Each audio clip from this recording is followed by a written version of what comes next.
El Evangelio cambia. El Evangelio Cambia cambia. realidades. Cambia circunstancias. El Evangelio cambia. Cambia las vidas. Para bien. Y para siempre. Para siempre. El Evangelio cambia la tristeza. y la convierte en gozo. Cambia las familias. comunidades. Está cambiando nuestra El nación. Evangelio Está cambia. cambiando nuestra nación. La mayor experiencia del cambio para nuestra Venezuela. El cambio para nuestra Venezuela. El Evangelio cambia.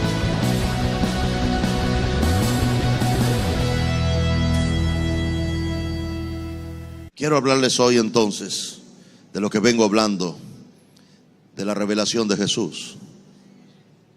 No creo que consiga un tema más interesante en mi Biblia.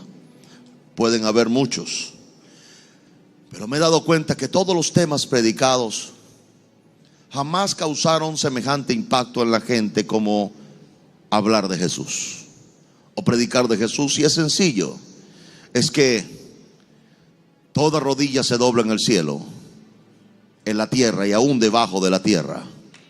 Cada vez que hablamos de Jesús, lo que hay son rodillas dobladas. Esto indica entonces que el mensaje más influyente y poderoso que puede predicarse en la tierra es el mensaje de Jesús. Esta semana se conmemora, todos lo sabemos, la muerte y resurrección de Jesús. Pero yo quiero hablarles hoy de este tema, el día que Jesús murió.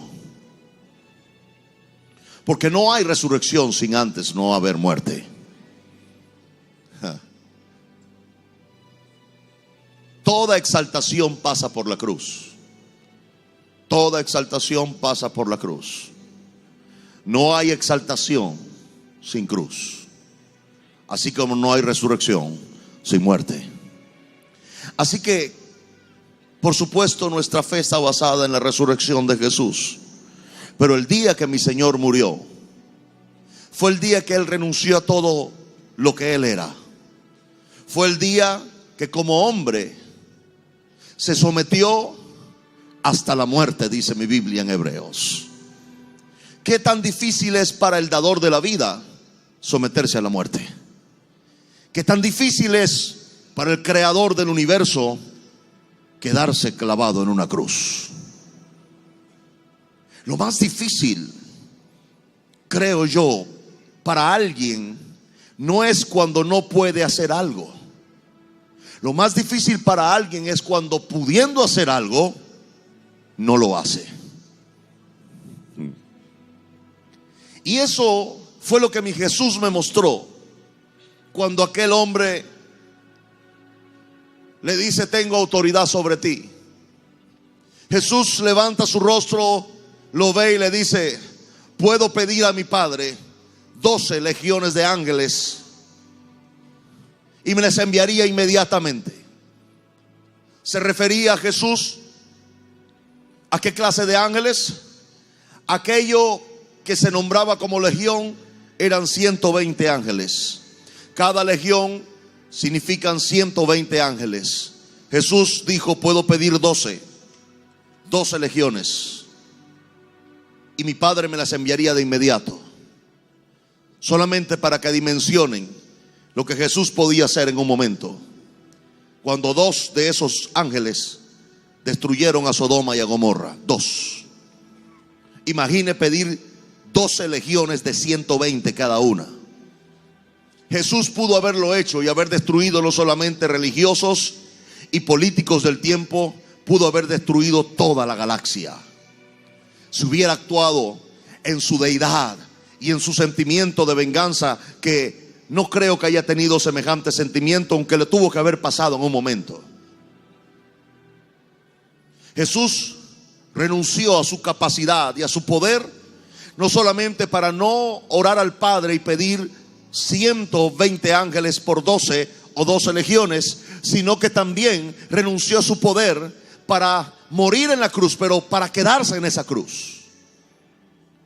Entonces, no permitió que el poder que tenía, la autoridad que tenía, fueran más grandes que el amor que tenía. Por eso les digo, iglesia, lo que mueve al cielo y lo que debe mover al creyente no es el poder manifestado ni la autoridad manifestada, sino el amor manifestado. Es lo más poderoso que existe, sobre la faz de la tierra.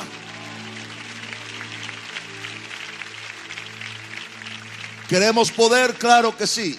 ¿Queremos autoridad? Lo tenemos.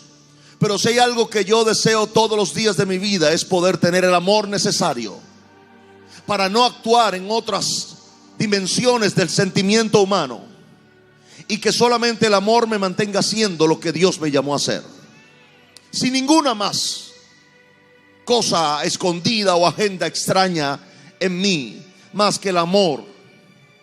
Porque sin duda alguna, lo que subió a Jesús a esa cruz y lo que mantuvo a Jesús en esa cruz fue el amor hacia ti y hacia mí.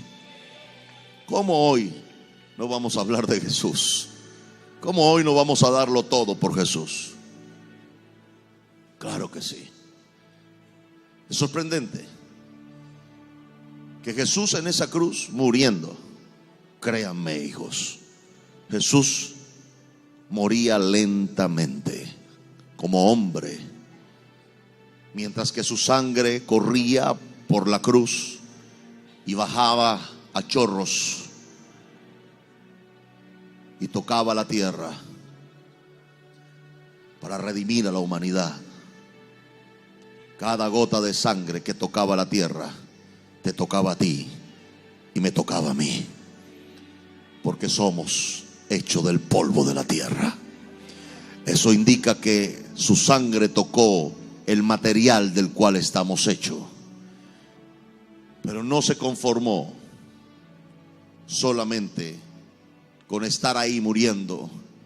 Él tenía que salvar aún que estaba muriendo. Así que lo primero que hizo el día que Jesús moría no fue invocar a Dios para destruir a los hombres.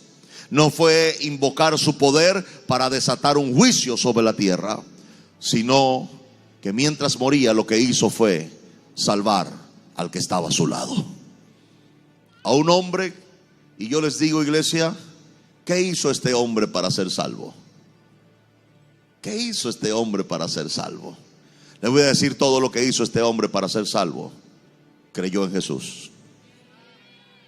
Por eso no me venga ningún religioso a decir que la gente se salva estando en la iglesia, sometiéndose a las normas, dogmas y doctrinas, porque eso no fue lo que hizo aquel ladrón. ¿Sabe de dónde venía aquel ladrón? De robar, de estafar, de hacer toda clase de delitos. Sin embargo, lo único que hizo aquel hombre aquel día para ser salvo fue creer en el Hijo de Dios. Y Jesús no le dijo: no puedo salvarte porque no has ido a la iglesia, porque no te has bautizado, porque no cumples ni conoces las doctrinas.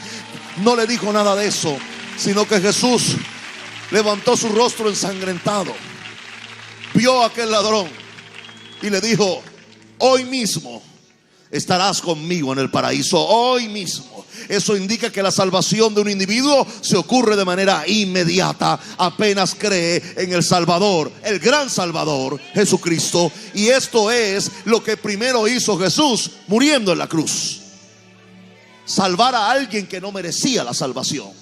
¿Cómo nos enseñaron ahora que cada uno de nosotros debe merecer la salvación? Nadie nunca la merecerá, porque es un don, dice mi Biblia, de Dios. Es un regalo de Él. La salvación no es algo que puedas ganarte por obras, sino un regalo que Él te entrega por amor. Cuando a mí me dan un regalo, una ofrenda o lo que sea, yo no trato de ganarme eso. Cuando alguien me da algo, yo no trato de justificarlo. Yo solamente lo recibo y solamente digo gracias.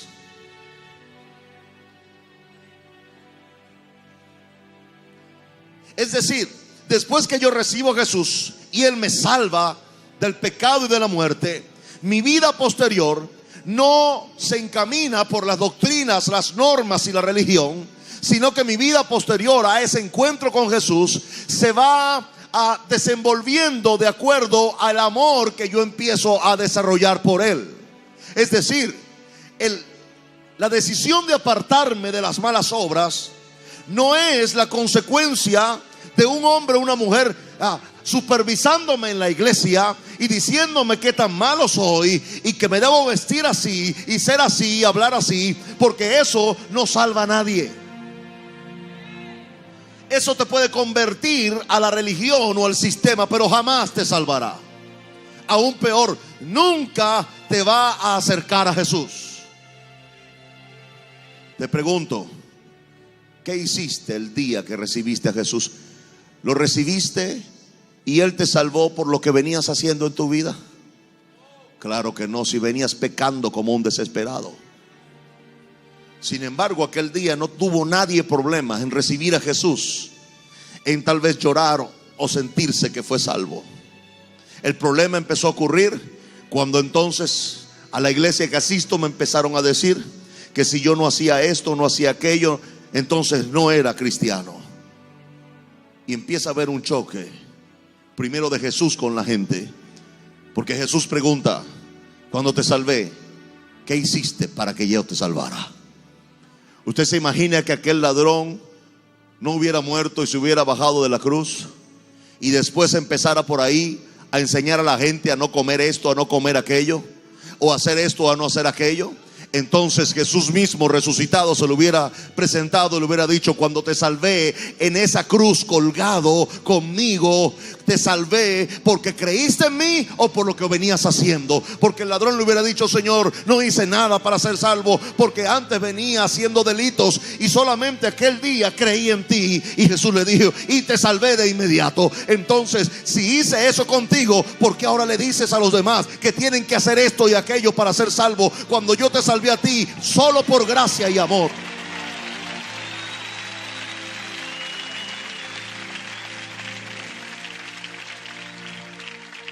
Pero Jesús salvó a aquel hombre. Sorprendentemente, salvó al que mataban en una cruz por delincuente, mientras los sacerdotes del tiempo se reían como demonios en la iglesia o en el templo.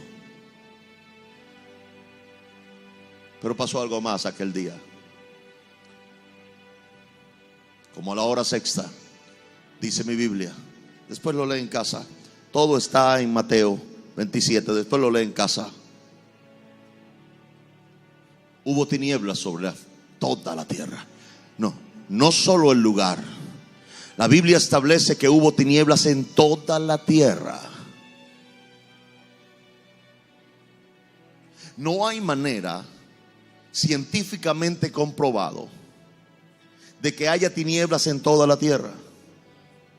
Un eclipse solar no hace que haya tinieblas sobre toda la tierra. La única manera, óiganme esto, iglesia, es que el sol dejara de brillar.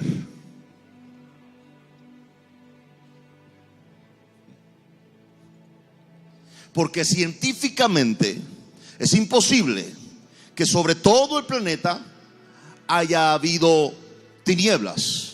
Un eclipse solar solamente lo hace en algunos ángulos, pero en otros ángulos habrá sol normal, porque no hay una interposición entre la luna y el sol con la tierra. Eso sería un eclipse solar.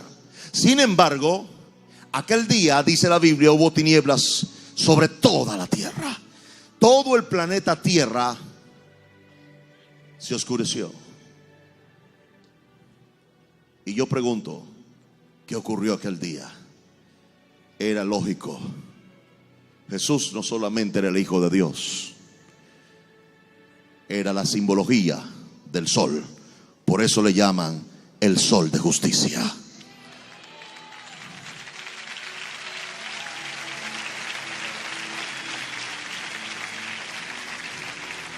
Si usted cree conmigo esto, ¿puede creer entonces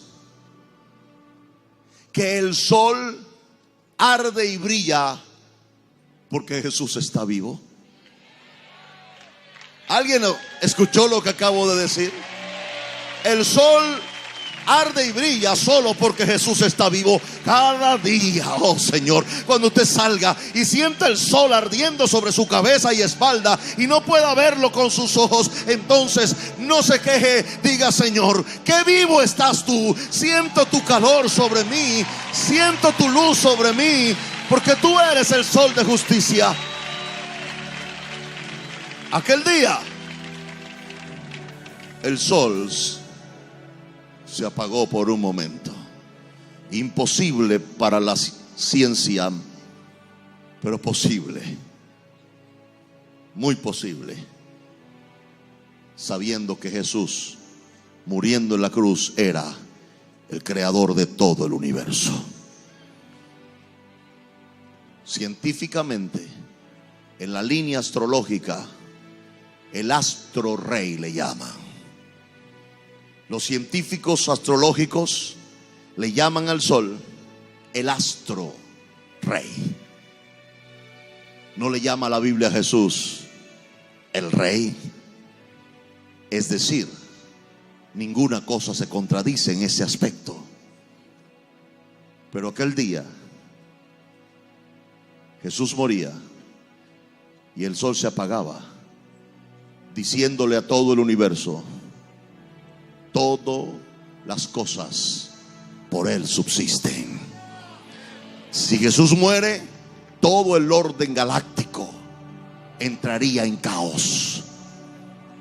Pero aquel día solamente fue una muestra de lo que ocurre cuando matan a Jesús.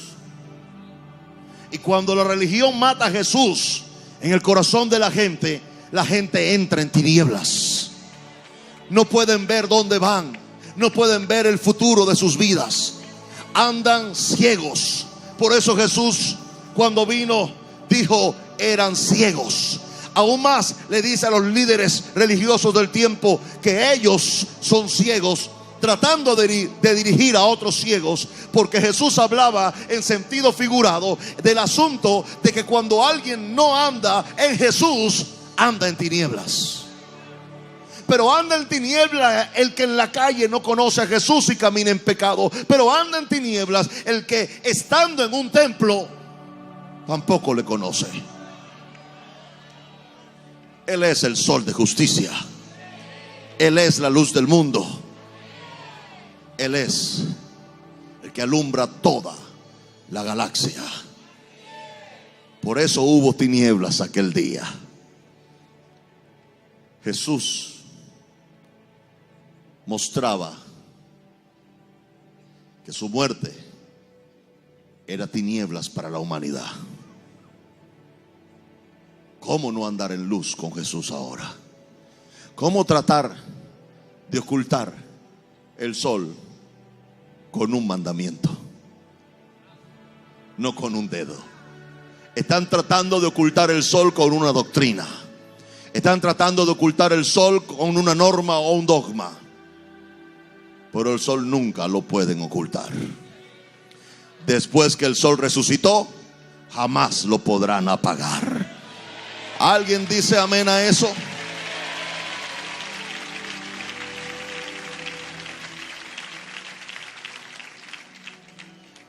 Pero también cuando Él moría, ocurrió algo en el templo. En el templo donde todavía se esquematizaba de la forma del Antiguo Testamento, estaba un atrio, un patio grande donde se hacían toda clase de negocios.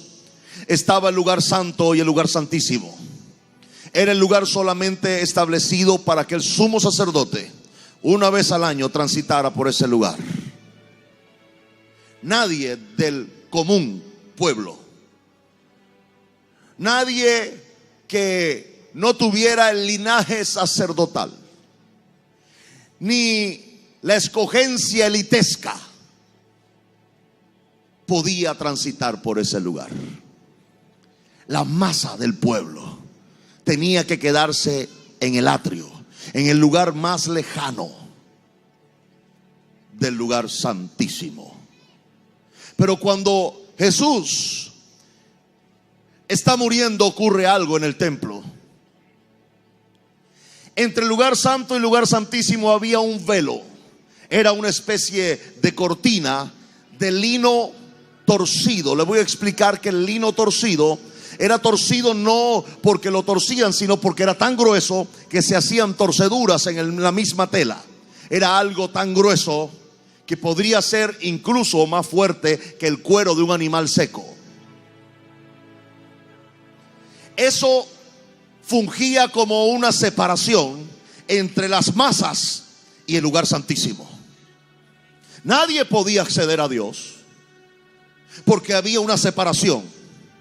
Esta separación era una separación de hombre con un material humano. Cuando Jesús está muriendo, ocurre algo. Y es que esta tela tan gruesa y tan dura es rota como un papel. Pero me llama la atención que no se rompe de abajo hacia arriba, sino de arriba hacia abajo. Entonces quiere decir que el que rompía el velo y lo abría en dos era el cielo. El cielo dijo: me hastié de la religión, me hastié de la separación entre el hombre y yo. Dios dijo desde el cielo: se acabó. No quiero más que algo nos separe, porque Jesús estaba diciendo: si yo muero por ellos es para acercarlo a mi Padre.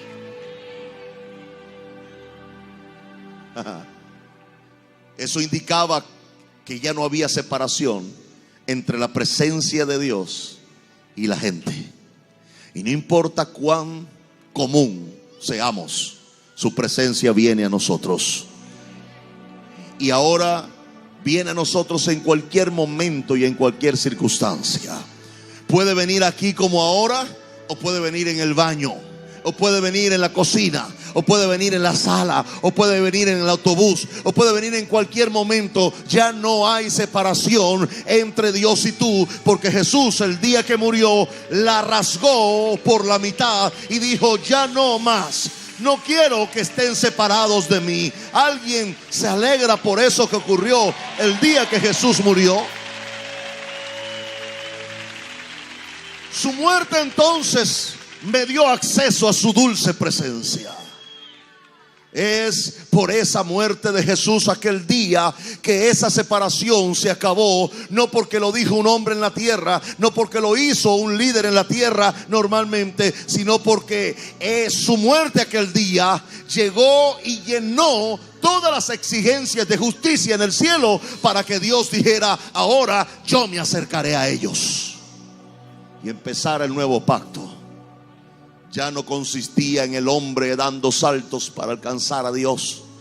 Ahora consistía en Dios extendiendo su mano para tocar al hombre. Desde aquel día todo cambió. Desde aquel día, iglesia de Jesús, ya la presencia de Dios no está limitada o está suscrita al sacerdote.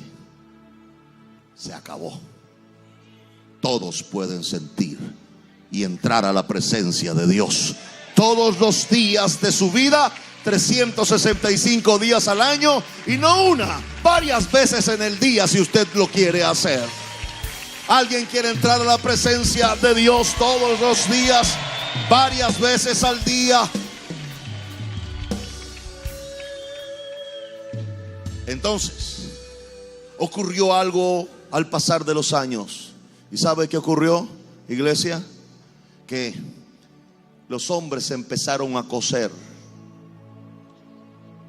el velo rasgado de abajo hacia arriba. La primera vez el velo fue rasgado de arriba hacia abajo. No se suponía que nunca nadie lo volviera a coser.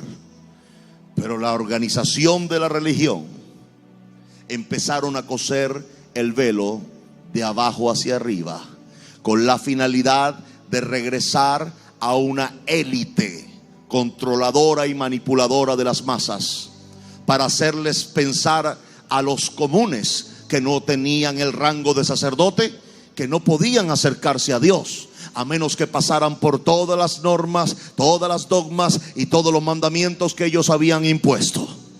Entonces se creó una clase elitesca de hombres y también mujeres que empezaron a controlar y manipular a las masas, que una vez Jesús rasgó el velo de arriba hacia abajo, pero que esta raza elitesca empezó a coser de abajo hacia arriba. Por eso, cuando yo entendí esto, también entendí que una vez y para siempre Jesús rasgó el velo de arriba hacia abajo, y que si los hombres cosieron este velo de abajo hacia arriba, entonces Jesús no lo iba a volver a rasgar de arriba hacia abajo, sino que tenía que levantarse otra raza de hombres para empezar a rasgar ese velo de abajo hacia arriba y volverlo a abrir, para que todas las masas y multitudes vinieran a Jesús sin ningún tipo de obstáculo. ¿Alguien entiende lo que estoy diciendo? Por esa razón me he convertido en una voz que rasga el velo, que separa a la gente de Jesús. Y religiosos, raza religiosa, líderes religiosos, todo el trabajo que hicieron por años de coser el velo de abajo hacia arriba, lo vamos a descoser en los próximos años por completo. No habrá separación entre la presencia dulce de Jesús y las gentes que quieren amarle y conocerle. Comentaban que unas mujeres llegaron al parque con su carpa pidiendo espacio para hospedarse en sus propias carpas. Y le dijeron: ¿y de qué iglesia vienen?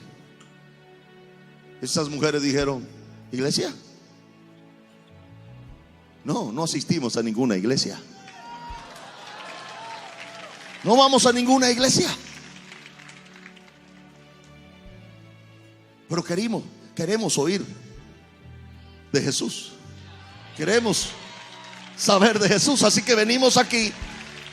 No tenemos dónde quedarnos, no hay hoteles, no hay nada, así que nos vamos a quedar aquí.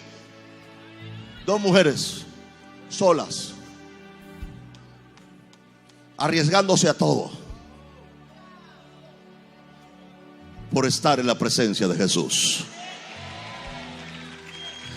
Eso va a masificarse en los próximos meses y años en Venezuela, en Latinoamérica y en el mundo entero. La gente no tendrá que pertenecer a una religión para acercarse a Jesús. La gente no tendrá que ser parte de un grupo religioso para acercarse a Jesús, porque vendrán a Jesús con toda libertad. No habrá un velo que haya alguien cosido, porque óiganme, si se rasgó una vez, lo vamos a rasgar por segunda vez ahora, de abajo hacia arriba. Alguien va a ayudarme en esta tarea de rasgar el velo, de romper la religión que separa a las masas de Jesús. Pues lo vamos a hacer. Mientras se rasgaba el velo y llegó a la parte de abajo y se separó por completo una parte de otra, y se abrió la cortina por completo,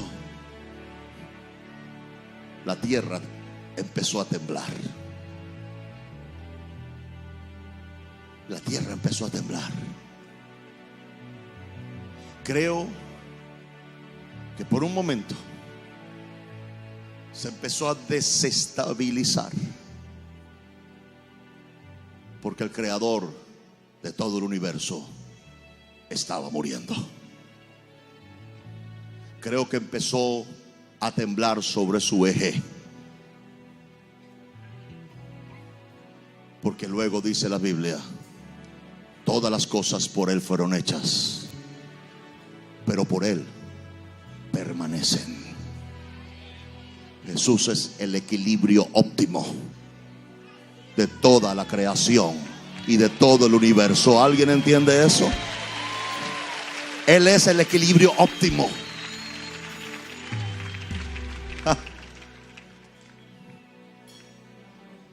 Me decían unos pastores que me visitan esta semana de Caracas, uno de ellos me dijo: es que dicen que te desequilibraste con el mensaje.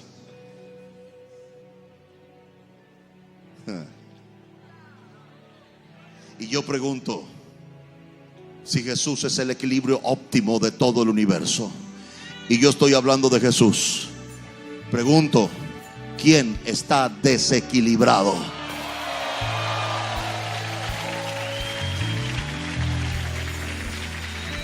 Los que me critican y están predicando normas, dogmas y mandamientos, o yo que estoy hablando del equilibrio óptimo del universo.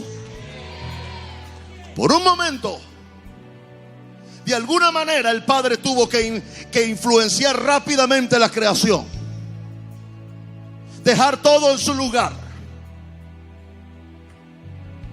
Porque obviamente el dador de la vida no podía quedar muerto. Era matemática. Había que ser tan bruto como Satanás para llegar a pensar que el creador de la vida, que no lo hizo en ocultamiento, él lo dijo públicamente: yo soy la resurrección y la vida, y el que cree en mí, aunque esté muerto, vivirá. Oh, él lo dijo, él no lo ocultó. Jesús dijo: yo soy la vida. Y al diablo se le olvidó cómo iba a matar al dador de la vida. Tenía que haber un plan más grande y más brillante e inteligente que Satanás. Jamás pensó Satanás que la única razón de Jesús morir y cargar el pecado de la humanidad era poder descender solapadamente, escondido en medio del pecado y de la muerte, al mismo infierno.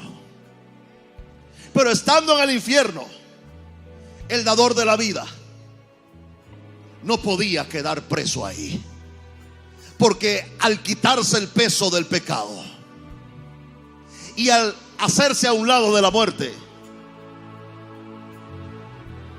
pasó desapercibido para Satanás. Tenía que ser así. Así que en el infierno no habían casi demonios aquel día, porque todos celebraban la muerte del Hijo de Dios. Abandonaron las celdas de las almas cautivas, y Jesús se yergue y se levanta en el mismísimo infierno. Y yo les digo a todos aquí: si Jesús predicó en el infierno, ¿por qué el evangelio Cambia no puede predicar en discotecas? ¿Por qué no puede predicar en fiestas paganas? ¿Por qué no puede marchar en las comparsas de carnaval y detenerse para hablar de Jesús en medio de mujeres tal vez semidesnudas, o tal vez hombres un poco ebrios? Pero yo digo, si Jesús predicó en el infierno, ¿quién nos puede prohibir predicar en cualquier rincón de la tierra? Nadie puede prohibirnos hacer esto. La tierra tembló, y toda la tierra supo aquel día que dependían de Jesús.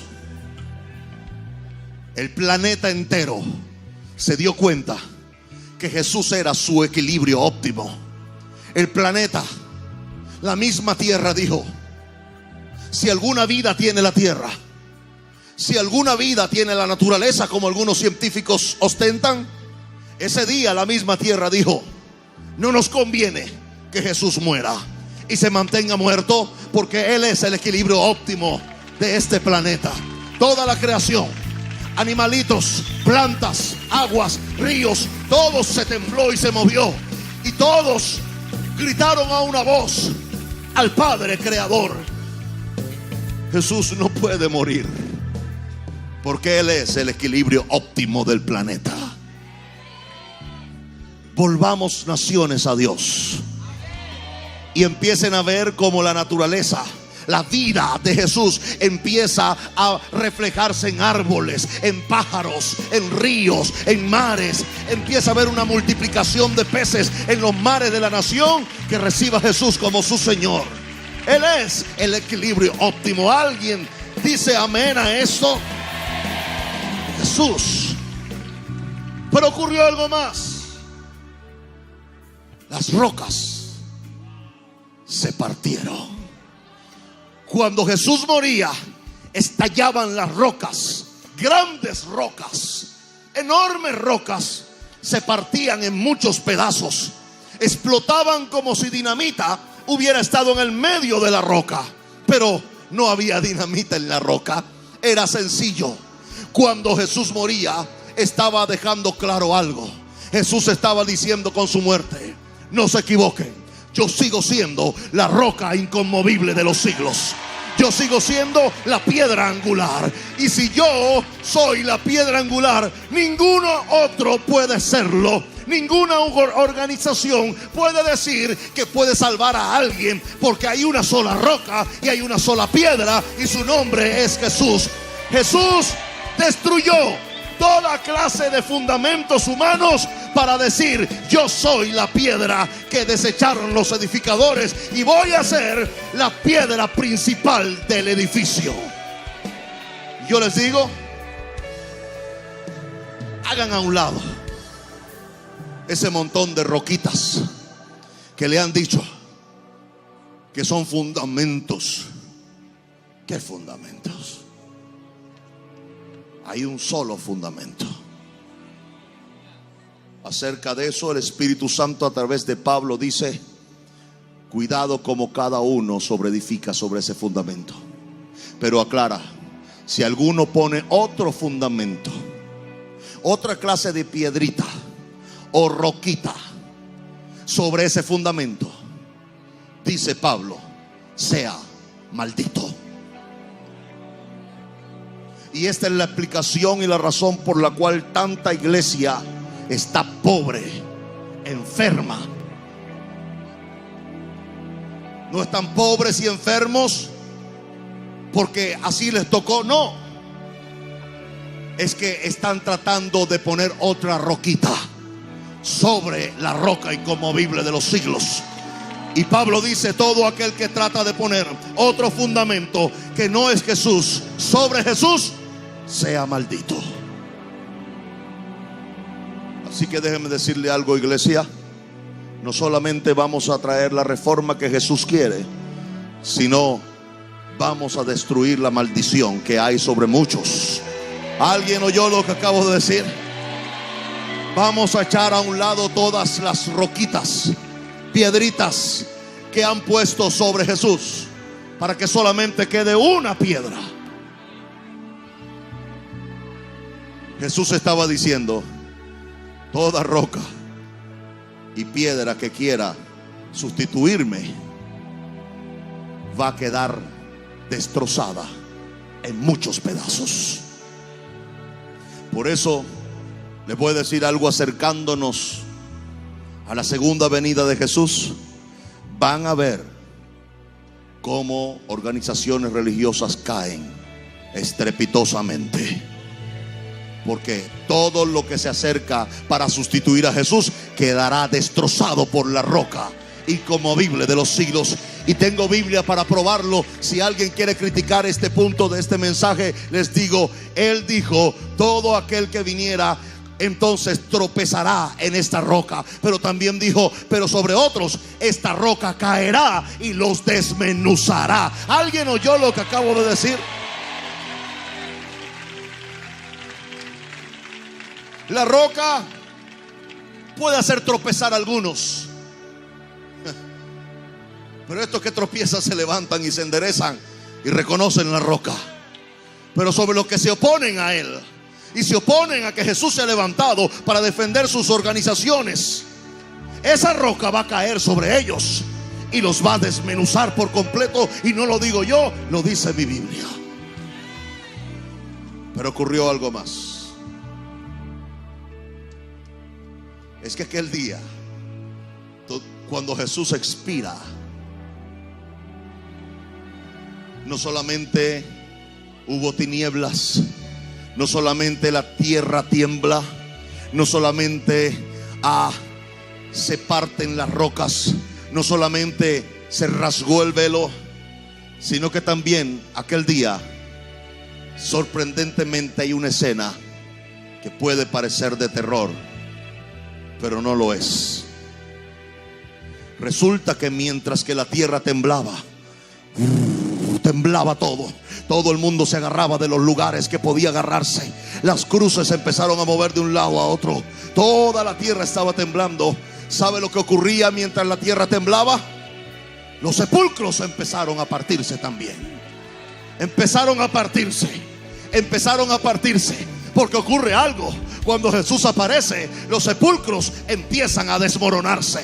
¿Alguien está oyéndome aquí en esta mañana? Los sepulcros empiezan a desmoronar. Y yo digo que mientras Jesús se ha levantado, mientras lo hacemos, los sepulcros y estas organizaciones sepulcrales religiosas van a temblar y van a empezar a resquebrajarse, pero no para aplastar a la gente que está dentro, sino para que los que están adentro de estas organizaciones salgan a ser libres de esa clase de influencia de muerte. ¿Alguien entiende lo que estoy diciendo?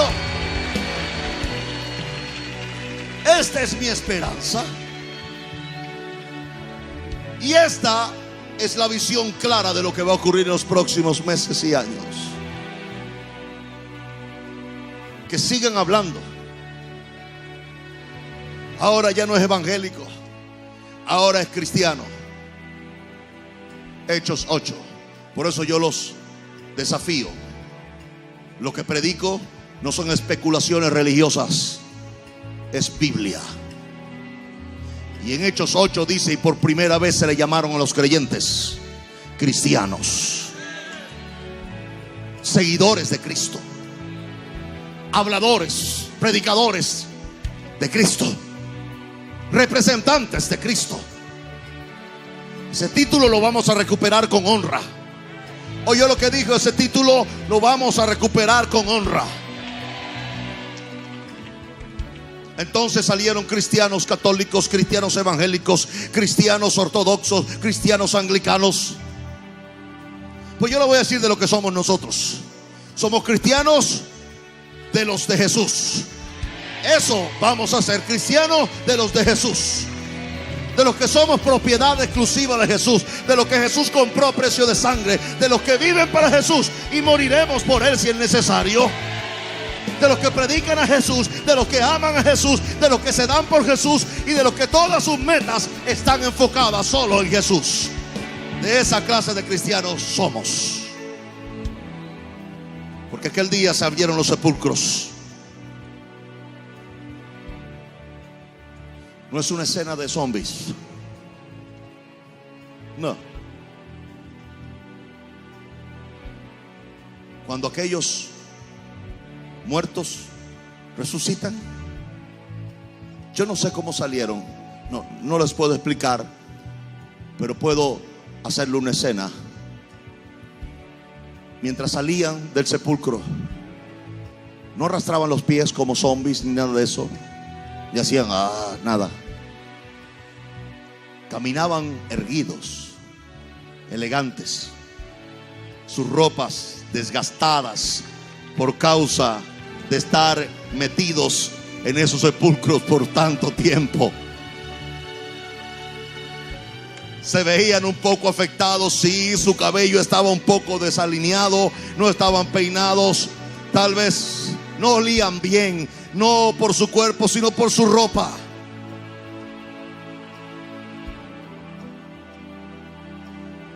Parecían religiosos,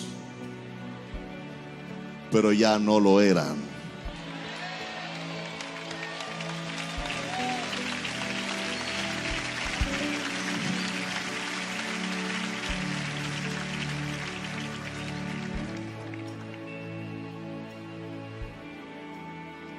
Empezaron a llegar a algún lugar. No me pregunte, pero la Biblia establece algo muy importante. El día que Jesús muere, la tierra tiembla y los sepulcros se abrieron y los muertos, o muchos de ellos, resucitaron. Pero no aparecieron a nadie. Durante 3 días estuvieron escondidos en algún lugar. Se reunieron todos en un sitio, dirigidos por el Espíritu Santo. Durante los 3 días que Jesús estuvo vaciando el infierno de almas cautivas. Y yo pregunto, iglesia, si Jesús desciende al infierno para vaciarlo, ¿por qué ahora la religión quiere volverlo a llenar?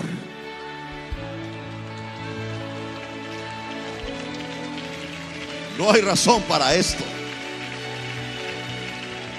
Si Él se molestó por descender al infierno, y vaciar y predicarle a las almas cautivas para vaciar el infierno a Satanás. Entonces, ¿qué razón hace ahora que la religión esté mandando a todo el mundo para allá? Si Jesús lo vació, quiere decir que Jesús no quiere que nadie vaya allá. Pero la religión ha hecho del infierno su mejor dirección. Perdieron la dirección del cielo porque ya no mandan a nadie allá, pero mandan a todos al infierno. Pareciera que el cinismo se apoderó de ellos, o sencillamente están mandando gente allá diciéndole: después los alcanzamos. No lo sé. Porque la única explicación de mandar gente a algún lugar es porque yo tengo intenciones de ir allá, o porque quiero no estar solo cuando vaya allá. Por esa razón yo mando a todos al cielo, porque quiero estar con todos en el cielo. Esa es mi última morada, mi morada eterna con Jesús. Así que nos vemos en el cielo. Es allí donde vamos, es allá donde nos veremos y estaremos por los siglos de los siglos con nuestro amado Jesús.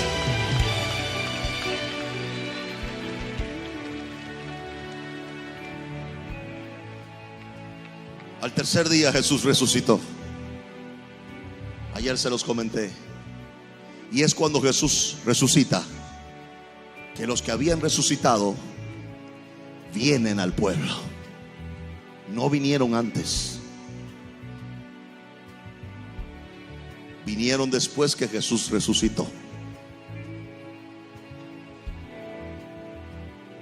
O tal vez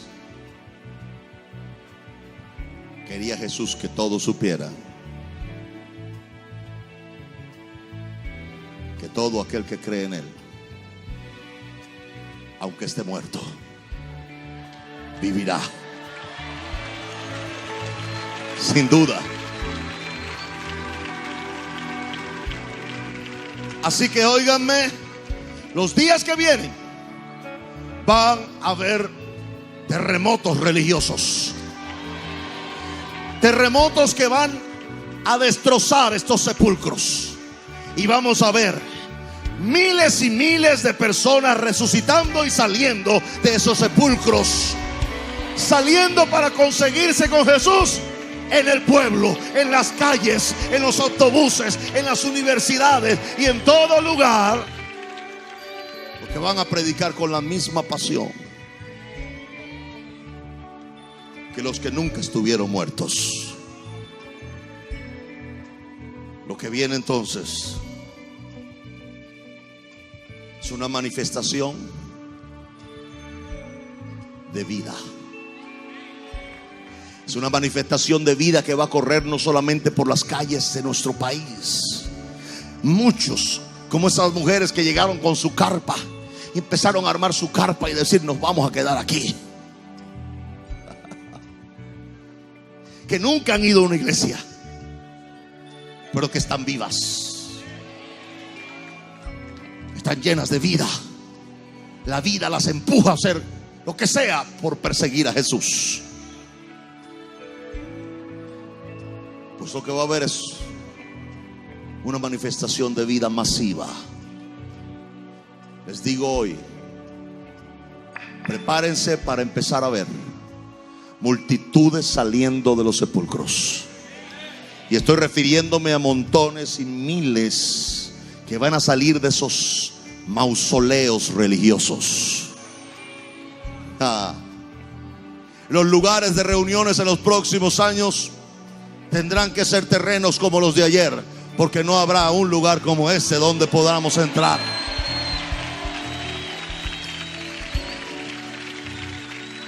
Como le dije a un pastor anoche, le dije: sácate de la cabeza ya las cuatro paredes del templo y empieza a pensar en un país. Empieza a pensar en toda la gente que camina por las calles. Un país es más importante que un templo.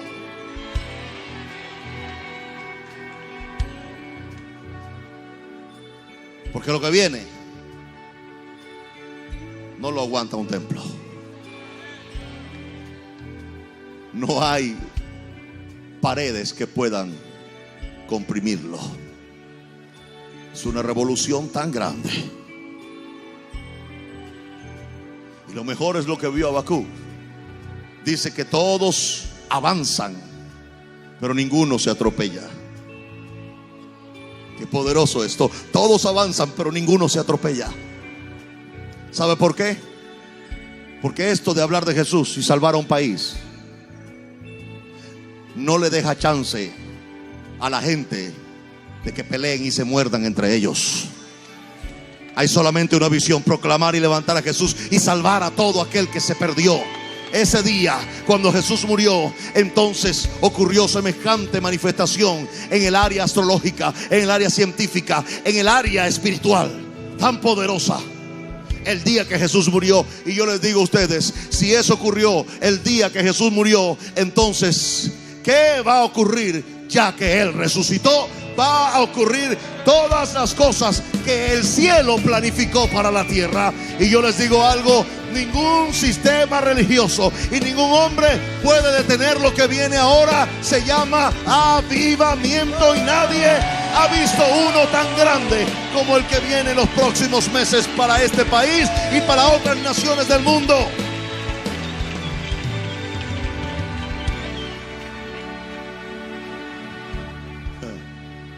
Termino diciéndoles esto: esos muertos que ahora resucitaron,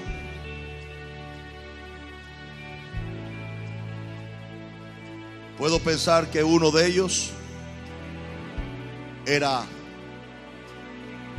tío del sumo sacerdote.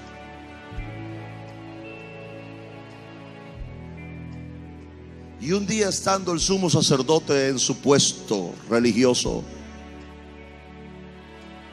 se acerca el tío ya vestido con otras ropas. El sumo sacerdote lo reconoce, se pone de pie, se asusta y dice: tío. El tío le dice: sobrino, ¿cómo estás?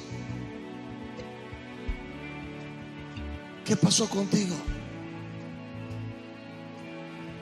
El tío le dice: resucité. ¿Pero cómo resucitaste? Resucité el día que ustedes mataron a Jesús.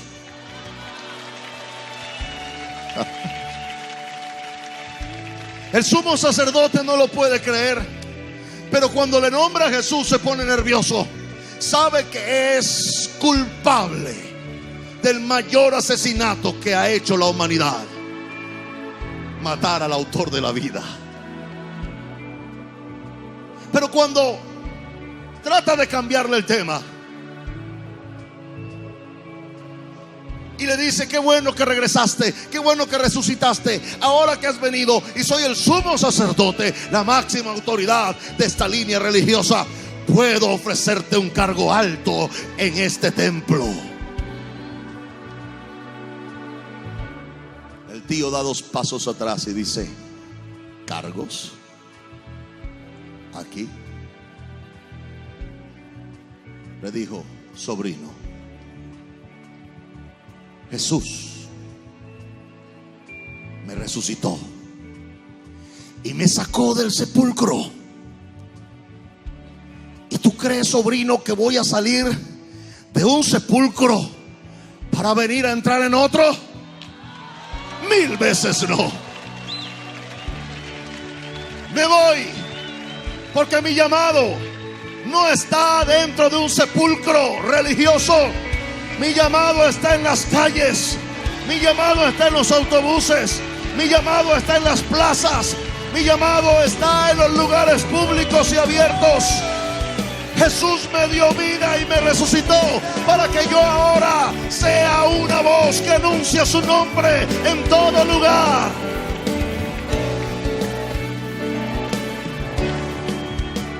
Y el tío le dio la espalda y le dijo: si puedes, corre, sobrino. Pero en cuanto a mí, no estuve muerto y resucité para volver a morir contigo. No, voy a caminar en la vida abundante que Jesús me da. Y mi vida no depende del cargo que tú me puedas dar en esta organización. Mi vida no depende del dinero que puedo tener, ni de las ropas lujosas que me puedo poner, porque ya yo vi que todo eso se corrompe en la tumba y en el sepulcro. Por esa razón ahora voy a vivir abundantemente la vida que Jesús me da, y voy a anunciar su palabra y su nombre donde quiera que vaya, porque ya no vivo yo, Cristo vive en mí. Hey, ¿alguien cree eso conmigo? Póngase sobre sus pies en esta mañana.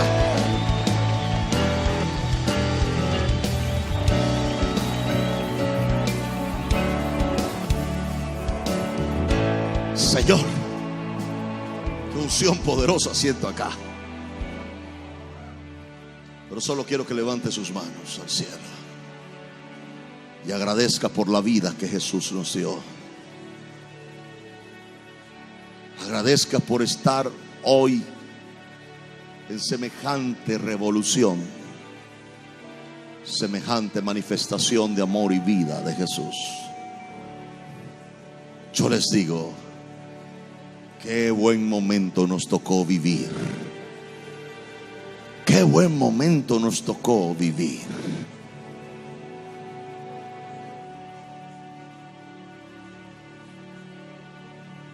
Adore a Jesús donde usted está. No existe amor, Señor, si tú no estás aquí junto a mí. Eso es. Oh, Jesús. Eso es. Háblele a Él. Háblele.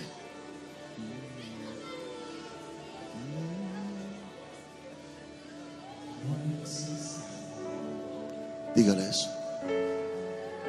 Si tú estás aquí junto a mí,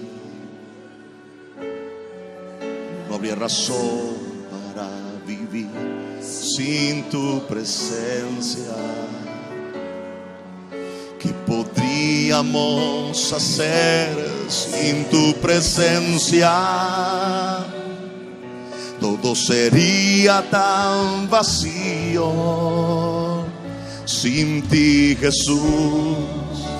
La vida no tiene sentido. No hay un norte, un camino en que pueda yo seguir. Sin ti, Jesús, la vida no tiene sentido. No hay un norte, un camino en que pueda yo seguir. Así que nos preparamos para la manifestación de vida más grande que ha visto este país y este planeta. Es el avivamiento prometido antes de la segunda venida de Jesús a la tierra. Es justo que la gente pueda acceder a Jesús ahora sin el obstáculo de normas religiosas y de exigencias religiosas. Recuerden, jóvenes, hombres y mujeres aquí reunidos, que cuando la religión trató de agarrar a aquel joven, le soltó la sábana y les dijo: prefiero estar desnudo y sin cargos que estar atados por responsabilidades con sistemas religiosos. Mi único compromiso ahora es con Jesús, seguirlo y servirlo por el resto de mis días y levantar la revolución más grande que ha visto el planeta Tierra, la revolución de Jesús. El Evangelio cambia. El Evangelio Cambia realidades. Cambia circunstancias. El Evangelio cambia. cambia las vidas para bien y para siempre. para siempre. El Evangelio cambia la tristeza y la convierte en gozo. Cambia las familias. Comunidades. Está cambiando nuestra nación. El Evangelio Está cambiando nuestra nación. La mayor experiencia del cambio para nuestra Venezuela. El cambio para nuestra Venezuela. El Evangelio cambia.